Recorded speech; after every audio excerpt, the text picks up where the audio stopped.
Hello, তোমরা সবাই কীরকম আছো? আচ্ছা, গাজর দিয়ে একটা মিষ্টি কিছু করা যাক। তাই গাজরটা ধুয়ে ভালো করে ছুলে গ্রেটার দিয়ে আমি গ্রেট করে নেব। গাজরটা ছুলে ধুয়ে নিয়েছি, আমি গ্রেটারটা দিয়ে গ্রেট করে নেব। গাজরগুলো গ্রেটার দিয়ে আমি গ্রেট করে নিলাম সব কয়টা।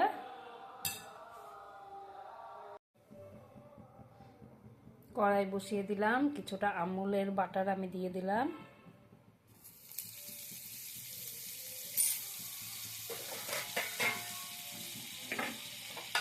এখানে দুটো গাছ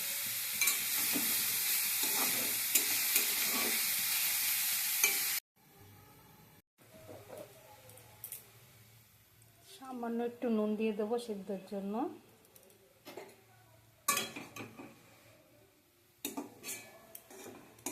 পোকটা তৈরি করার জন্য আমি কিছুটা দুধ বসিয়ে দিলাম।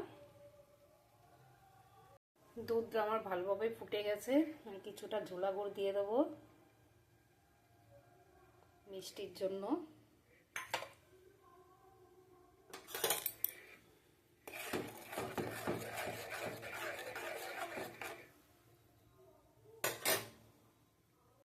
এক চামচ মতো চালের গুঁড়ো দিয়ে দেবো।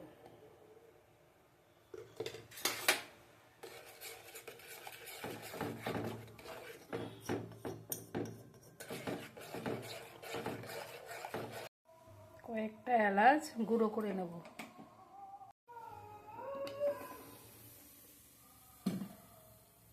গাজরটা আমার সিদ্ধ হয়ে গেছে, এলাচের গুঁড়োগুলো দিয়ে দেবো।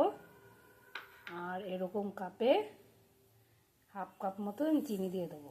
যে যেরকম মিষ্টি খায় সেই অনুপাতে তোমরা চিনি দেবে। গ্যাস কমিয়ে ওকে পাক দিয়ে নিতে হবে।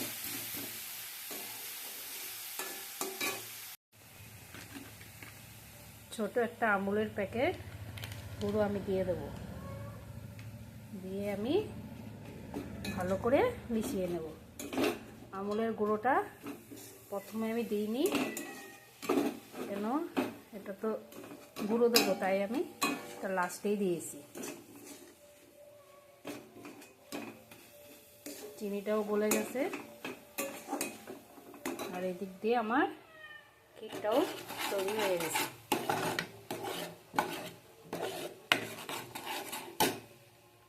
কেকটা ঠিক এরকম হবে।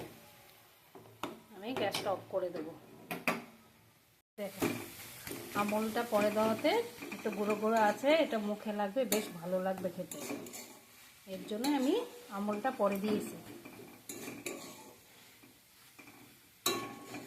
নারকেলের নাড়ু যেরকম টানানো হয় ঠিক সেম ওই রকমভাবে টানিয়ে নিতে হবে। ঠিক এরকম হবে। এখন আমি নাড়িয়ে নেব ঠান্ডা হওয়ার জন্য। এরকম গোল গোল করে নিয়ে বাটির মতো করে নিতে হবে।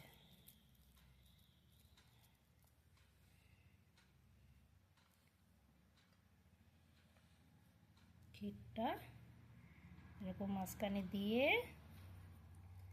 চামচের পেছনটা দিয়ে এরকম করে চেপে দিতে হবে।